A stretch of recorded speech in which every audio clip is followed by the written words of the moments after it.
രാഹുൽ മാങ്കൂട്ടത്തിൽ ഇത്രയും ദിവസം ഒളിച്ചു നടന്നിട്ട് പോലീസ് ബോധപൂർവം പിടിക്കാത്തതാണെന്ന ആരോപണം ചിലർ ഉന്നയിക്കുന്നുണ്ട്. അപ്പം ഈ ഗവൺമെന്റിനെതിരായിട്ട് ആരോപണം ഉന്നയിക്കുന്ന കാര്യത്തിൽ ആരോപണം ഉന്നയിക്കാൻ ഉത്സാഹമുള്ളവർ അവരവരുടേതായ നിലയിൽ പല വ്യാഖ്യാനങ്ങളും അവതരണങ്ങളും നടത്തുന്നുണ്ട്.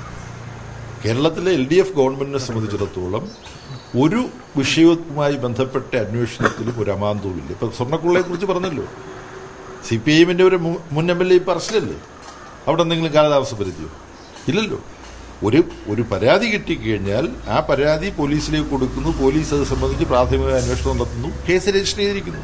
ഇനി അതിന് PT കുഞ്ഞുമുഹമ്മദുമായിട്ട് ബന്ധപ്പെട്ട കാര്യത്തിൽ അതിന്റെ അനന്തര നടപടികളുണ്ടാവും.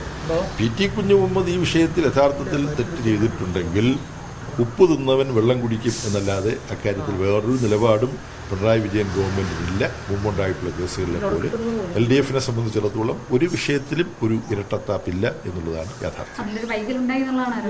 ഇല്ല, ആരോപണം അത്തരത്തിൽ ഉന്നയിക്കുകയാണ്. ഭരണപരമായി അത് സംബന്ധിച്ച് ഓരോ തീരുമാനമെടുക്കാൻ ആവശ്യം വേണ്ട സമയം എടുത്തു എന്നുള്ളതിൽ കൂടുതൽ അതിന്റെ മറ്റു സാങ്കേതികമായ വിശദാംശങ്ങൾ എനിക്ക് അറിഞ്ഞുകൂടാ, അതെനിക്ക് പറയാൻ കഴിയില്ല.